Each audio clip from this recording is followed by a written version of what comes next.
everybody. My name's Grayson Currin. I'm Tina Currin. Thank you so much for being here. Yeah, we're a little bit bummed out that we're here to talk about HB2, but we are so thankful that y'all are all here, because without things like this, we wouldn't be able to get together and have smart talks and meet cool people. So it's very important to us, and we thank you very much for it. So we're from Raleigh, and we have day jobs, but in the past few years, both Tina and I have, developed a reputation as rabble-rousers. And I believe that's because we share a common belief. And that common belief is that the way that people protest in 2016 and a few years before that is a little outdated. As I know y'all talked about yesterday, and as you'll surely talk about today, the world is changing in a lot of different ways. One thing we noticed is that protests weren't changing. Protests were sort of the same that they've been for a very long time, and that we sing the same songs that we've traditionally sung when we go to protests, and we hold the same signs. So Tina participated in a protest and noticed some of those things. Yeah, so for me, this is where I guess you could say my semi-professional activist career began. I participated in the Moral Monday protest, which was still going on actually, but it was a response a couple, maybe 3 years ago, to some of the regressive policies that our legislature has put into place, taking away voting rights and women's rights and education and stripping away money from the environment. And so Moral Mondays was this incredible thing where people would meet every Monday afternoon in front of the legislative building and go in and occupy it. And I participated in an act of civil disobedience. I actually got arrested, which my family was very nervous about. It was a very transformative and interesting experience. I got arrested on June 24th, 2013, which was the day Grayson and I came back from our honeymoon. So we spent a wonderful week in Jamaica, reading books and drinking pina coladas, and the next day I was in jail. So, Moral Mondays is amazing. It was such a wonderful experience. It's very well organized, but as I sat in this jail cell with some really incredible women who I now have, I think will probably be friends for life, they looked at me kind of like I was an alien or like a mystical creature, because I think I was younger by maybe 30 years. The ages in the jail cell were about 60 to 98, and then there was me, and I at the time was 26.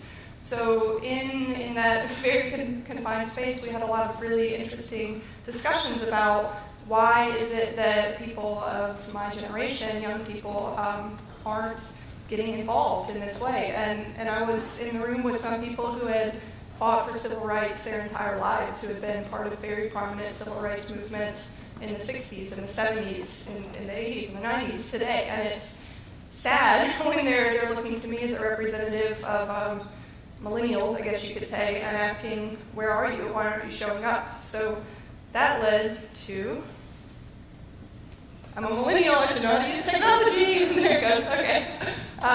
This thing that we sort of accidentally started called Saturday Chores. So after Tina got arrested, we started talking more about these protests, and we floated the idea of, Moral Monday happened on this huge lawn in Raleigh called Halifax Mall. We had this joking idea, why don't we do pizza and PBR Monday? And that way we could get people of our age group and ilk to come out and protest. I wanted to call it Moral Fun Day. I thought that would be that would work. But it never really happened. They weren't into it.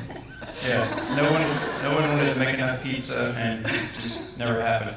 So, but we had these ideas like, how do we get young people to come out and protest? And it happened by accident. We were building a garden box in our home in Raleigh, and we needed some lumber. So we drove to a Home Depot, because that was the closest place to lumber. And on the way, we passed a women's health clinic. And it's a women's health clinic we passed a million times before, but I don't know if we'd ever really seen protesters outside of it. And we saw a lot of protesters on Saturday morning holding really hateful signs, much like the one you'll see here, that say babies are murdered here, in this case .com, because technology, and we didn't like that. So we were at Home Depot, and I had this idea. I said, Tina, wouldn't it be? And I have a lot of ideas, and most of them are terrible, which is probably the same with all of us here. And I said, Tina, here's an idea. What if we made a sign that said "Weird Hobby," and it had an arrow pointing, and we just stood beside one of those protesters, and we took a photo of it. And she said, that's a really good idea. So that one doesn't say weird. So first one said "Weird Hobby." I added some pictures. Yeah, there was a technology. I don't know. So this is the thing. So we just kept doing this. Exactly. There's some sweet signs. But we started doing this every week, every Saturday we would show up with different signs, and we put it on the internet, and it went viral. And then we started inviting friends. And the signs just kept getting better. And so this is an idea that started spreading. And on our first Saturday, I think this was the first Saturday, we just said come, and people showed up with about 50 signs. And the goal was to serve, to redirect the conversation. So we think that that these arguments alleged by sidewalk counselors are kind of ridiculous. So we wanted to change the conversation by having our own ridiculous signal, and by saying something like, we like turtles, or bring back Crystal Pepsi, which is a favorite. So, and the idea started to spread. Yeah, it was really, really cool because this guy that you see on the right here is actually in Australia, and he just found it online and used the Weird Hobby sign. And I mean, they don't have nearly as big of an issue with this as we do here in Australia, but he took it upon himself to do it, and he sent us the pictures, and this started happening. It happened in Germany, it happened in Canada, it happened in Australia, it's happened in more states than I can count in the United States. So people developed their own take on this thing that we were doing, and we told them how we started using permits to get a legal right to be there,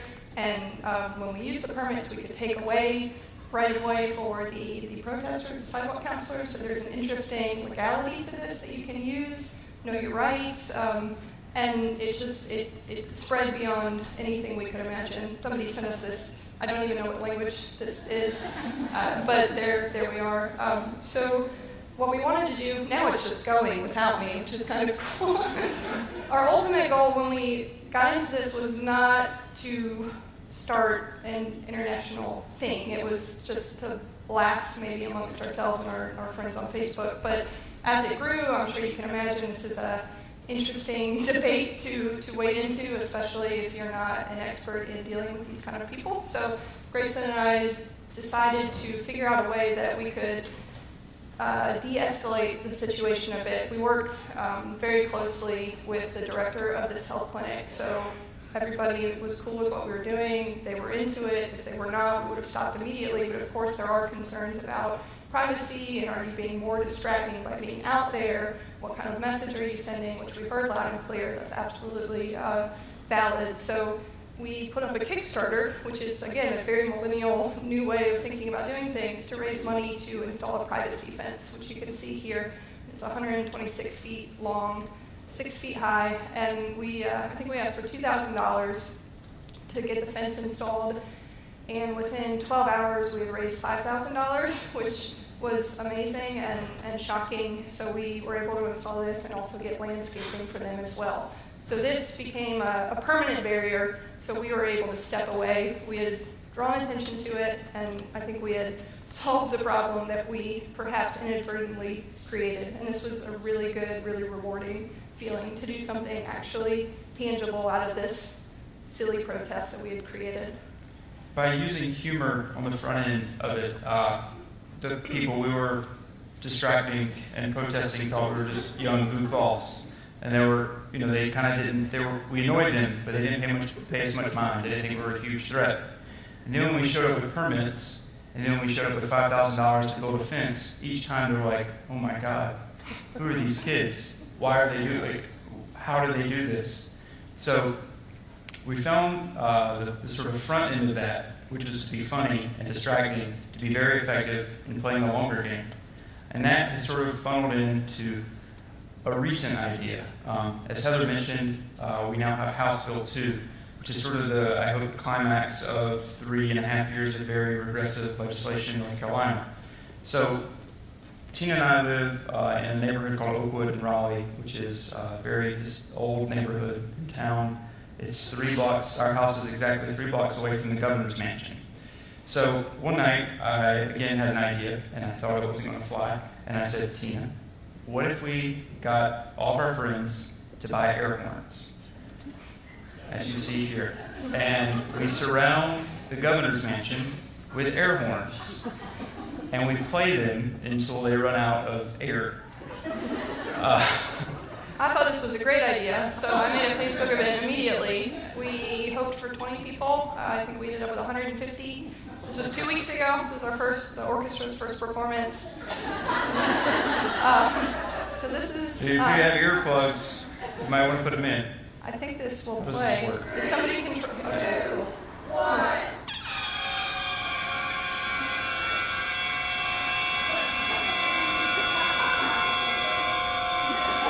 This is what we would call Air Horn Orchestra number 1.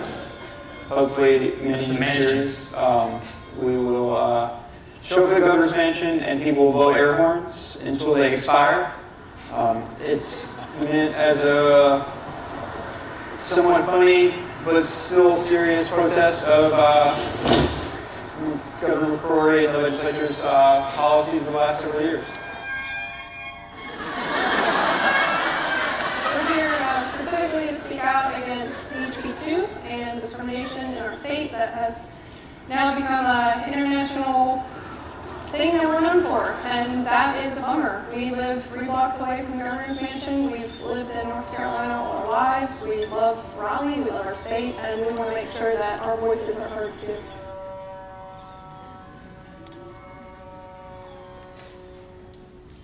So we've since continued this air horn orchestra, and we did it last week, and now it started to do the same thing. It started to go viral, I guess.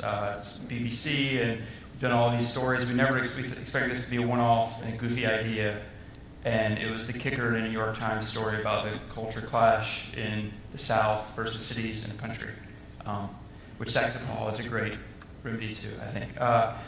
So we have continued to do it, and it's sort of the humorous phase of something else we're doing. Sort of that humorous front end to another, I guess, movement we're trying to, we have started, I guess. You want to talk about that? Yeah, well, just another thing on this is our goal of engaging younger people. Absolutely worked with the air horn orchestra, which we found really, really rewarding because now, it's silly. It is, it's loud, it's goofy, but people come out and they've told us over and over again now, thank you for making this fun. Like, this is a fun time. And I think in a lot of traditional protest situations, they work and they're very important and they're very meaningful, but I don't know if I would necessarily describe them as fun. And for people who were asking to come after work after a long day, or several of our friends had to find babysitters to come out and blow an air horn. You have to, it's hard, honestly, to be an engaged citizen and to make your voice heard and to speak out and to be present. So to give people an opportunity where they can do that and they also have a good time in the process is really, really important to us. And we think that that's something that is part of what we do that's different than maybe the way other people approach protests. And I think, as Grayson said, like, the media seems to notice, which isn't everything, but for us right now, in a time when most of the media that's coming out of North Carolina is very, very negative and doesn't necessarily reflect the whole populace here, it's great for us to be able to see young people, engaged people, active people, smart people, people who care about what's going on, have a voice and a face in the media too. And after the first one of these, one of our friends who works at an organization called Progress and See just sent us a quick email. We spent maybe an hour organizing the air horn thing, and he their folks ran it through some kind of media analysis, something fancy that these organizations have, and it had accrued, I think, 500,000 eyeballs, and that translated to something around $30,000 in media spend had we paid for it or tried to get it. So it's effective and it works, and that feels really good because it's also a good time and people want to do it again. Air horns, air horns. More air horns. We also have a website if anyone wants to donate air horns. We accept air horns.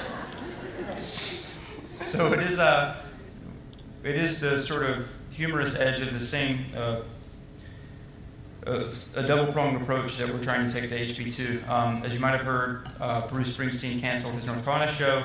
There've been a wave of cancellations. Tina and I met through music, and I've worked in music my entire adult life.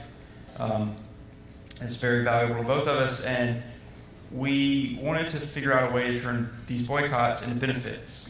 There's a really vital ground game to win politically in the next 7 months in North Carolina, and there are also a lot of vulnerable communities thanks to the regressive legislation of our legislature.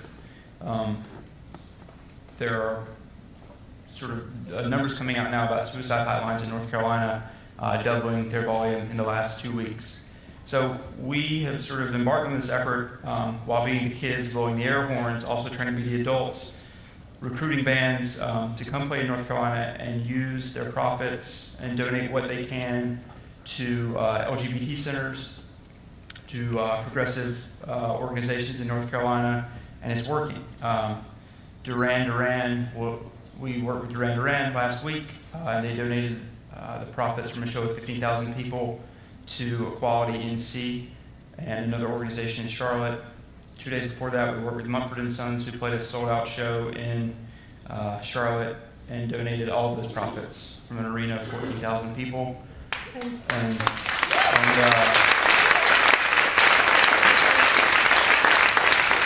on the way here this morning, because the person was in Iceland that we were talking to on the phone, it's very early morning, Monsters and Men, which I think is a band that Heather likes, have a show here in June at the Red Hat Amphitheater, which is a big amphitheater in Raleigh, and they are working with us now to figure out a way to funnel profits to an LGBT center in Raleigh. So that's sort of the very serious edge of what we're trying to hide behind our air horns. Yeah. That's us. Thank you.